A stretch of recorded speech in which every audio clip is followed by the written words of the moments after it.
40 points for Darius Garland. Alperen Şengün with 32, 14, and 5. Are they all-stars? I think they might be all-stars. Oh, and maybe the best missed free throw ever. It's Locked On NBA Game Night. Let's go. When that final buzzer rings, you know it's time for Locked On NBA Game Night. All the post-game reactions to every game across the league, every single night, with insights only the hosts at Locked On can provide. It's the true NBA fans' one stop for all the action. Every game, every night. It's Locked On NBA Game Night. Tipping off now. Welcome to another edition of Locked On NBA Game Night. Every game, every night. That's what we do here on Locked On NBA Game Night, part of the Locked On Podcast Network, your team every day. On Fridays, I'm your co-host, Jake Madison, at NOLA Jake on Twitter, and the host of the Locked On Pelicans podcast. And I'm John Karalis, at John_Karalis on Twitter, host of the Locked On Celtics podcast. 7 games around the association. We are going to get into all of them in 30 minutes or less. Guys making claims for the All-Star game. Incredible missed free throws, which is going to be really fun to talk about. Let's start with this. So there were supposed to be 8 games. The Hornets at Lakers postponed due to the fires in Los Angeles. Being a native from Los Angeles here, really awful to see what's going on there. Just sending like good thoughts to the city with everything that's going on. Right move to postpone the game, though. Absolutely. And as the Boston guy, with the Celtics having their rivalry with the LA Lakers, strictly an on-court rivalry, the city of Boston sends the city of Los Angeles all of our thoughts, and we're ready to help however we can when that time comes. Yeah, just unfortunate news there. But let's get into some fun things. Let's kind of pivot a little bit here, get into some of the games that were really actually kind of sneaky fun here. So by the way, we appreciate you making Locked On NBA Game Night your first listen today and every day. We're here 7 days a week breaking down every single game that goes on around the association this season. So let's start with the Cleveland Cavaliers beating the Toronto Raptors 132-126. Cleveland gets to 12 straight games. John, I thought this was going to be a trap game for the Cavaliers. I was ready to open up my FanDuel app and put some money down on the Toronto Raptors. After that big win over OKC, no Donovan Mitchell, I was like, this is 100% the trap game, like you said. But, it's actually not the worst thing to do to sit your star in a situation like this, because it does force everyone else to kind of step up. It gives Darius Garland the chance to you get to eat, buddy. And 40 points. 40 points in this one on 22 shots. Yeah. 14 for 22, 4 of 7 from 3, 8 of 9 from the free throw line. Oh, by the way, 9 assists and just 3 turnovers. He was flat out fantastic in this one. He's been really good all season. This might be the game where you're like, oh yeah, he should be an all-star. The East All-Star guards are tough. It is tough. And Darius Garland just creeped into number 9 in the Eastern Conference guards fan voting in the second returns. It's going to be tough. We're going to talk about Cade Cunningham coming up later. Yeah. You got to get past your teammate, Donovan Mitchell. Yep. You still have LaMelo, Dame, Jalen Brunson, Trae Young, Tyrese Maxey, all of these guys, Tyler Hero, guys that all have legitimate claims. I don't know how, there's going to be probably 3 or 4 podcasts on this network screaming about a guard in the East that didn't get in and how much of a travesty it is. And they'll all be correct.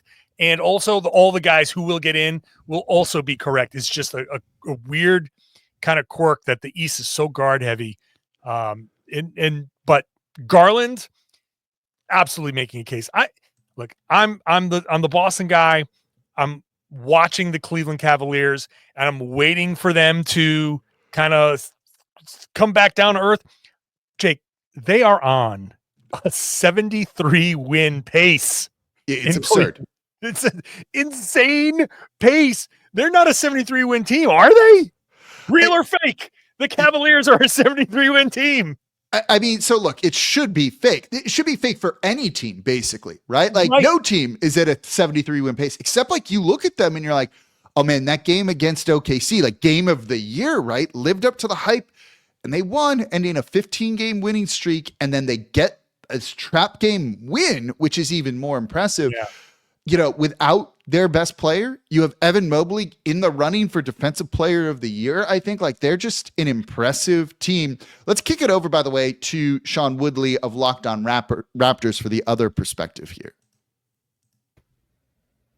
The Toronto Raptors are almost the best team in the NBA by the power of transitive property, at least. Sean Woodley here from Locked On Raptors. Quick thoughts on the Raptors falling to the league best Cleveland Cavaliers, 132-126 in a game that felt like it was there for the taking. Tough close to this one. The Raptors, with their freshly reunited starting five, finally healthy, couldn't quite get it done down the stretch. Grady Dick really struggling on defense. Scotty Barnes having a hard time containing Darius Garland. Really everybody having a hard time containing Darius Garland, as most teams do. That was the difference here. The Raptors offense looked pretty good in this one after being kind of janky over the last stretch here. This is one of the better basketball games they've played in well over a month, frankly. They've only won one game, that is, since December the 3rd. It's been a rough go. But to take the Cavs, who, yes, were without Donovan Mitchell, down to the wire, is certainly a step in the right direction for a team that is really all about just finding those steps in the right direction right now. I can empathize with needing steps in the right direction with a team that you cover, because, oh boy, I get that one. All right, Garland, All-Star. We agree on that one. What about Alperen Şengün, who had himself a night as Houston beat the Memphis Grizzlies 119-115, close one here. Şengün goes for 32, 14 rebounds, 5 assists, just 3 turnovers in this one. He's been awesome too, and you see the Houston Rockets as one of the surprise teams in the league this year. Yeah, look, another one. Şengün has a real case to be made, and he's going to have a tough time in the West with Jokic and Durant and LeBron and Wembanyama and Anthony Davis and those guys all ahead of him in the voting. I think he does get in. You need to figure out a way to get at least one of the Houston Rockets in, and he's got to be their guy. A throwback guy, right? Old school guy, a little, shifty, crafty, but he does a little bit of everything, and he did that in this game with the 14 rebounds and the 5 assists. So I just feel like Şengün is the steady centerpiece as the Rockets grow into whatever they're going to be moving forward. Yeah, look, he's been the guy that's kind of, you might have the scoring in someone like Green or Fred VanVleet, but the guy that like the secret sauce, right, that makes it all work, feels like it's Şengün for making all those pieces just kind of fit. And we were looking at Houston as being a team that maybe should make like a big move, try and trade for someone. They have some of the picks to be able to do it. They have a lot of interesting young guys. Then you look at them at second in the West right now with a guy that's kind of like your go-to dude who should be an all-star this year. It's like maybe they need to hold off and not do something like that right now. I'm kind of torn, because you say maybe now's the time to strike.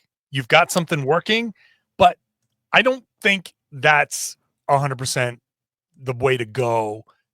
Let it develop a little bit more. Let some of these guys build their value. Like, you're going to end up having to move a couple of these guys anyway. Don't throw a grenade into this. This is found money for Houston. No one's expecting them to win a championship. So if they hang on to one of the top seeds, great. If they end up losing early in the playoffs, great. They're going to need that experience. So just let it flow. Let Ime Udoka kind of like continue doing what he's doing as the coach. And then over the summer, after having a good pressure-packed kind of run, a playoff run, over the summer, you could be like, okay, I liked how this guy handled himself in the playoffs. This guy, can we develop that, blah, blah, blah. And then you figure out the move. They definitely have the assets to flip something somewhere here and move forward with a very impressive young team.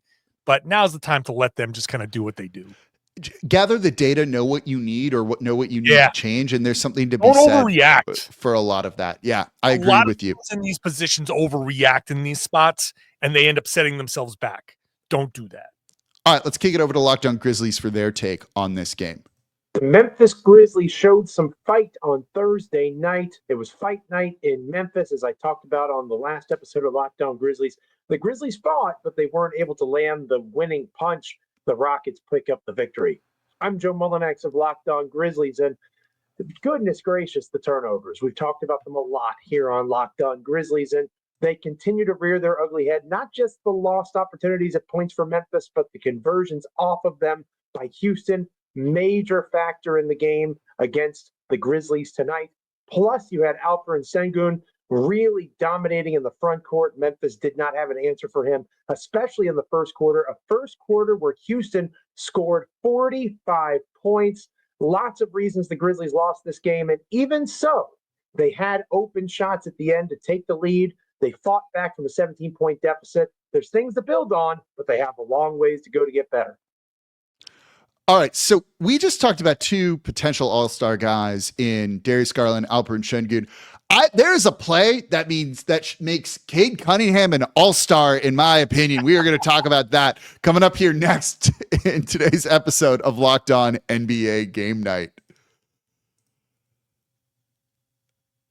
Today's episode of Locked On NBA Game Night is brought to you by our sponsor, Intuit TurboTax. Are you tired of the endless waiting, wondering, worrying about your taxes? Well, now that's a thing of the past. You see, taxes don't need to be complicated or stressful because TurboTax is here to change the game by matching you with a TurboTax expert who can get to work on your return right away. No more waiting for answers. No more wondering if you're missing out on deductions. Whether you're one form or 20, TurboTax experts give your taxes their undivided attention while you get real-time updates on their progress so you can focus on what really matters. You won't have to lift a finger, but you'll get peace of mind knowing that your taxes are being handled by the pros. So ready for stress-free taxes and the most money back guaranteed? Head over to TurboTax.com and get matched with your expert who's ready to take your taxes off your plate so you can focus on your day.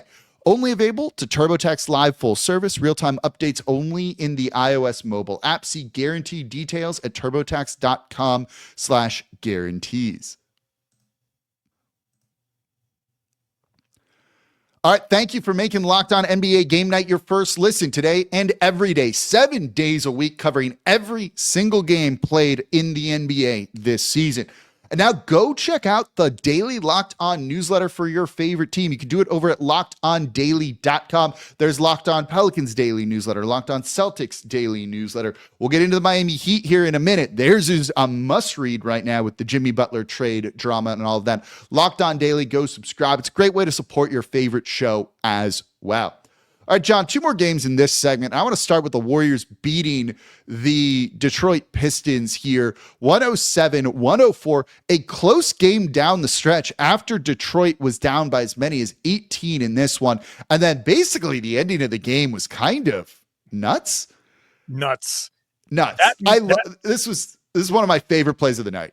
The missed free throw that fooled both refs, the announcers, everybody, where I honestly think that Cade Cunningham was trying to fire it off the front of the rim, so it went back to him. It ended up grazing the top of the rim off the backboard and then coming back to him. And they had Simone Fontecchio in the corner in the corner, and that would have been. I mean, first of all, what an epic collapse that would have been for Golden State, but that would have been an amazing play. They ended up having to call the review and slow things down and ended up not working out in the end for Detroit. But what an amazing play for Cade to make. Down 3, Cade's at the line. They need to get the ball back somehow with about 4.1 seconds left, and he has an intentional missed free throw that just grazes barely the front of the rim, bounces up off the backboard. He gets it, as you said, kicks it out to Fontecchio. They blew it. And after review, called it an inadvertent whistle. But the Pistons had the ball. They get a chance to inbound it. They get it into Beasley, who takes the 3 misses. Would have been, if that had gone to overtime, we would have led with this game. We would have led with this game because it's such an incredible play that you've got to go look at this possession just to see how it barely touches the front rim. I don't know how he did that, but it was just one of those things that, like, look, I think Cade Cunningham should be an all-star anyway. He had 32 points in this one, 8 assists, 6 rebounds. He's 3 of 6 from deep. When you can do plays like that, put him in the all-star game, in my opinion. Yeah, put him in there with Garland and Şengün, right? Just have like a big missed free throw contest to see who can come up with the best one. Look, Yeah, man, you need like realistic drills or something, right? Yeah, look, Cade is having a season, and I'm Yeah. glad that he's having a season because it's been rough in Detroit. They have not taken the easiest path. It's like the biggest, most uneven cobblestone road they had the to get to some level of respectability here. But Cade Cunningham is proving to be the guy that they always thought he would be. It's just taking a little bit longer to get to this spot. And I'm glad that to see he was amazing in this game. He can do everything. He's so big and physical. He is legitimately a future star for the Pistons. I kind of feel bad that the Pistons have had some injury misfortune because and this is, I think, says a lot coming from a Boston guy. I feel bad for the Pistons. Like I like to see where they are, and I like to see them progress. But it's good to see Cade playing this well to give fans in Detroit like that hope of like, okay, there is actually something to look forward to here. They're a game out of the 6th seed. They're currently in 8th in the play-in tournament. They're a game out of not being in the play-in tournament, which after the season they had last year, I think is pretty incredible overall. Like they deserve a lot of credit right there. Their team, you got to wonder, should they make maybe like an all-in kind of move given some of what they've had? I don't know, but it feels like they could be. They could. I don't know what it would be, and I think they're more in a position to make that move now. But I honestly am so confused by this trade season in general with the whole second apron stuff that I'm kind of curious to see where all of these teams go with the trades. Obviously the Jimmy Butler thing has to work itself out. The Zach LaVine thing has to start working itself out.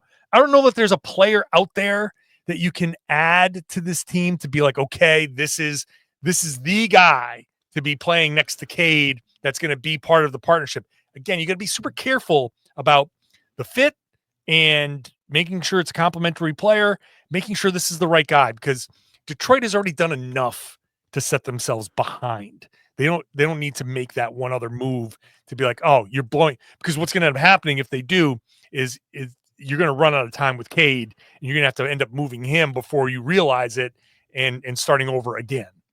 Yeah, no, that makes sense. So moving on to one of the late games here, you have the Phoenix Suns beating the Atlanta Hawks 123-115. Let's kick it over to Locked On Suns to hear what they have to say about this probably much needed win for the Suns. The Phoenix Suns, as they say, are so back. Benjamin Garcia, Locked On Phoenix Suns, and the Suns take down the Atlanta Hawks 123-115 in a game that, well, let's call it what it is one of their better wins over the past, not weeks, but months. And you saw Bradley Beal tonight get back in that bench scoring action. His second in 3 games where he's looked really good coming off the bench, 25 points. It got a little dicey in that first half where the Suns shot the ball very effectively, but the Hawks still managed to put up a whopping 41 points in the second quarter. They hunkered down, and what was really the biggest turning point was a major Kevin Durant block, which tells you in that fourth quarter, defense leads to good offense. Continuously showing you that if this Suns team can play better defensively, their offense will carry them to wins, just like tonight. Look, the defense has been their problem all season long here, and this was definitely a much-needed win, in my opinion, for the Phoenix Suns. Bradley Beal off the bench, by the way, has been very good for him in this one. 25 points off the bench, 7 rebounds, 2 assists, and a steal late in the game to basically ice this one. So now the question is Bradley Beal playing this well because he's coming off the bench, and this is his opportunity to be like, okay, I can carry these bench units. You get to cook, Brad, and do what you do. Or is Bradley Beal playing his way into a new situation, knowing that the whole Jimmy Butler thing is happening, and he's like trying to, because he has the no trade clause, trying to make it so other teams would actually want him. I don't know which of these elements this is, but the more he plays like this, I think the less inclined Phoenix would be to move him, because you say, well, why are we going to give up any of our assets? You got to give up your remaining, what is it, a 2031 unprotected pick? Yeah, I believe so. You have to give that up to move Bradley Beal at this point.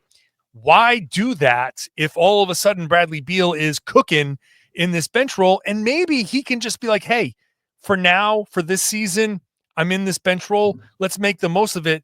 The Suns are only 3 games out of the 6th seed. The West is so tightly packed. There is time. The Lakers could fall. The Mavericks, we're going to talk about them in a minute, but they are so hurt that who knows when they hit a skid. There is potential for Phoenix to turn something around, maybe make a run that doesn't have to include trading for Jimmy Butler.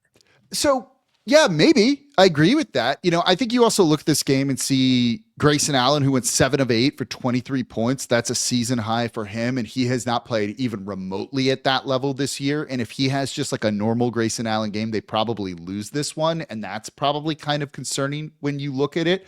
So, is that a mistake? Look, I think objectively speaking, keep Bradley Beal off the bench if he's cool with it, and if he's going to cook like that, because do you actually want to give Jimmy Butler that contract? And what's that going to do? If that blows up in a year and you've given him the max 3-4 year extension that he wants, you don't have anything. You're stuck with that team. You're stuck with that roster. And at that point, you just have to blow it up. And you might have to do that sooner than you think if things go south with Jimmy Butler, which you've mentioned this before. It never ends well with him.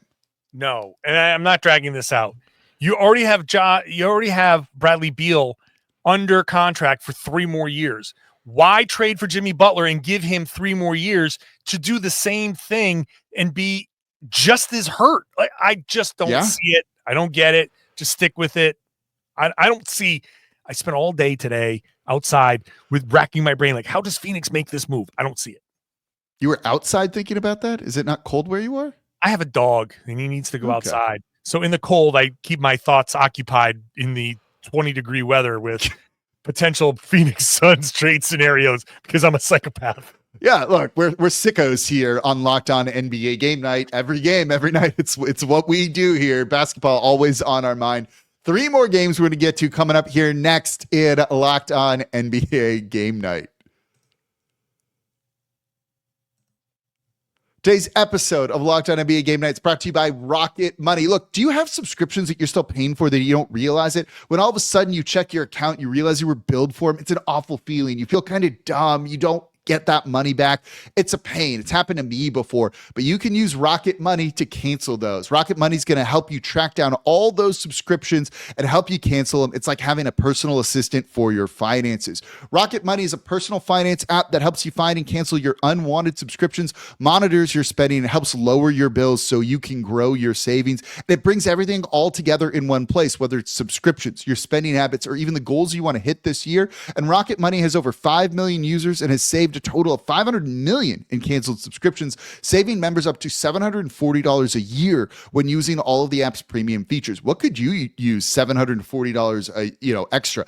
I already have some ideas in mind here. And what I love about Rocket Money, all of that's in one app. I don't need to go to 3 different things because if that's the case, I'm not going to end up using them all in one place. So cancel your unwanted subscriptions and reach your financial goals faster with Rocket Money. Go to rocketmoney.com/lockedon today. That's rocketmoney.com/lockedon, rocketmoney.com/lockedon. And thank you for making Locked On NBA Game Night your first listen today and every day. We're here Monday through Monday, I guess, 7 days a week, breaking down. I'm a pro, John, breaking down everything you want to know about the association here, covering every single game this season, all in under 30 minutes. So that's what we're doing here. So 3 more games to go in the association. Let's start with the Dallas Mavericks beating the Portland Trailblazers 117-111. Let's kick it over to Nick Angstad of Locked On Mavs.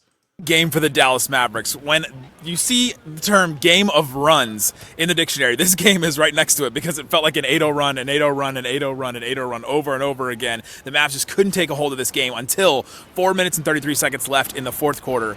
The Blazers had 109, and the Mavericks went on a 16-0 run. The Blazers didn't score for the 4 minutes in clutch time in this game. An absolutely great effort by all involved in this one, but especially Derek Lively. The Blazers went after him every single possession. They tried to get a switch. They tried to get Scoot Henderson or Anthony Simons or Shaden Sharp or somebody with Lively guarding them one-on-one out on the perimeter. And he got scored on a couple times, but he mostly stayed in there, stood in there, got it done. He also had 6 offensive rebounds, finished with 15 boards total, 21 points. He was absolutely awesome in this game. Great games from PJ Washington, who had 23 points and 14 boards all across the board. Some great moments from role players. Good one. Good one. There we go here. Derek Lively was really good in this game. They finally played him probably the minutes that they should. And look, any win when you don't have Luka and Kyrie is a good win. Yeah, I mean, that's the whole thing. That's the entire story for the Mavs. How many games can you steal? And look, it's the Portland Trailblazers. We know. Sir, that's a team that was up 33 on New Orleans the other night at halftime. Well, listen, I'm sorry. No. But they had the Mavs just got to win these games, and they had that big late run. They outscored Portland by 14 in the fourth quarter to win by 6. Like, they had to scrap and claw, but if the Mavs are going to reach their full potential, get back to the NBA finals, this is a point in the season where we'll say make or break. Forget it. I'll say make or break, because with 2 stars out, this was going to be okay. Forget right off the Dallas Mavericks. But if you can hold on and win these games, look, you hang. You're still tied with Denver. You're a couple of games behind Memphis. Houston, are they going to hit a skid somewhere where maybe you can make a move when Luka and Kyrie come back? So, yeah, all of these games, I don't care who they're playing. They could be playing some AAU team. You get a win, you put that in the win column. You do not apologize for winning these games, and you move forward, because winning these games now, when March and April comes around, you look back and go, "Whew, man, I can't believe we got through that period." Mavs fans, thank Derek Lively. He was a plus 15 in this one, playing over 34 minutes, 21 points for him. For the Portland Trailblazers, Shaden Sharp, Anthony Simons, each with 22 points. Scoot Henderson with 20 off the bench here. Let's move on over to the Miami Heat beating the Utah Jazz 97-92. Took a little bit till the end for the Heat to get this one. Let's go over to Wes Goldberg and Locked On Heat. The Heat beat the Jazz 97-92. Wes Goldberg here from Locked On Heat. And the player of the game was Jaime Jaquez Jr. 20 points on 3 of 5 shooting from three-point range. Why is that important?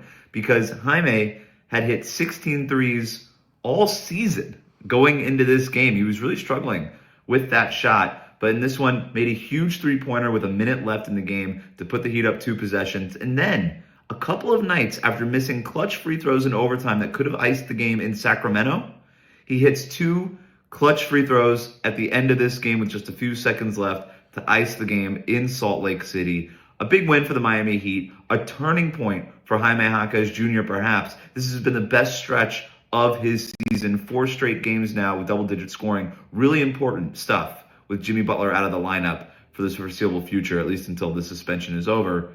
Check out Locked On Heat for more. And for more on the trade talks with Jimmy Butler too, I'm sure. Locked On Jimmy Butler. Yeah, man, Jaquez is, like, I like him as a player, and see him come through in these moments. Look, if you're looking for silver linings, right? Miami right now, it's all about silver linings in a bad situation with Jimmy Butler. No one's expecting them to go on a big run and make a big, deep playoff run. I think that magic has ended for the most part, but you still need to figure out, like, Jaquez moving forward. Like, he's had a good start to his career. Can you get through a rough patch here? Can you take advantage of these opportunities without Jimmy Butler to step in and become a bigger part of Miami's future moving forward? Miami, I know that the thought in the Miami front office is we don't do rebuilds, but I'm sorry, nowadays in 2025, everybody's going to have to do a rebuild. And again, I'm saying this from a Celtics perspective where, I know what's coming. Everybody's going to have to go through it. Miami is too. And you have to have games like this where, as Jaquez, like Wes mentioned, not coming through in the clutch against the Kings was So doing it now, you're like, okay, here he is. This guy that's capable of being that for us for the long term. Yeah, for the Utah Jazz here, you had Larry Markkinen and Colin Sexton with 23 each. Walker Kessler is a rebounding machine, 15 points in this one. His past 4 games have been really good. 16 rebounds, 17, 10, 15 in this one. Also, fun stretch for Patty Mills. I didn't even realize he was on the Jazz. Took over this game, making a 3, drew the like shooting the flagrant foul where you land on Khalil Ware's foot, went to the line. 5-point play for Patty Mills, which was kind of cool to see him just take over this game for a minute. And then our final game, the Minnesota Timberwolves beating the Orlando Magic 104-89, basically going wire to wire in this one. Let's kick it over to both of these teams for the take on this game. The Minnesota Timberwolves beat the Orlando Magic by 15 points on Thursday night. I'm Ben Beacon, host of the Locked On Wolves podcast. This was the Timberwolves' 3rd consecutive win, and they did it in commanding fashion. They held Orlando to just 89 points on under 38% shooting and only 25% from outside the arc. The Magic had just 18 points in the first quarter. The Wolves essentially led wire to wire, never looking back, and led by 20-plus for most of the second half. It was a balanced offensive attack for Minnesota. They didn't shoot the ball great, only 40% from the field. Ant made his first 3 threes in the first quarter. It looked like we were in for a huge performance from Ant once again, but he ultimately struggled from the floor, scoring just 21 points on 19 shots. But Julius Randle had 23 and 10. Rudy Gobert with the double-double with 10 and 12, and Naz Reid with 16 off the bench. The Wolves did enough offensively, and they only turned it over 8 times, which is huge for one of the league's worst turnover teams. The defense, though, was awesome. We'll break the whole thing down at Locked On Wolves. Subscribe for all things Timberwolves. Now let's go over to Locked On Magic for their take. This is Philip Rossman-Reich, the host of Locked On Magic here at the Kia Center as the Orlando Magic fall to the Minnesota Timberwolves 104-89. And you can tell by that score kind of how this game has gone. It's how a lot of the Magic's losses have gone over the last few weeks, certainly the last week with Jalen Suggs out of the lineup. The Magic don't have the offense to really keep up with a lot of teams, and while their defense at least statistically looks good, because they're not scoring very much, every defensive flaw becomes that much greater. And this is an Orlando Magic team that is built on energy, and the takeaway after the game from everyone that we talked to after the game was really about how this team did not show up with the right energy. They fell down by 11 after the first quarter. They had to scramble back to get back in the game, gave up a 15-2 run heading into the half, and never really challenged in the second half. The Magic just did not have that oomph, that ability to kind of get back into the game. Of course, everyone is waiting for Paolo Banchero's return, and that appears to be coming tomorrow, Friday, against the Milwaukee Bucks. That is certainly something that will lift this team's energy just a little bit. They could use Banchero, so that's good to hear. And if he's playing, they'll be talking about it on Locked On NBA Game Night because we do it on the weekends too. So that's going to do it for the Friday. Monday through Monday. Thank you.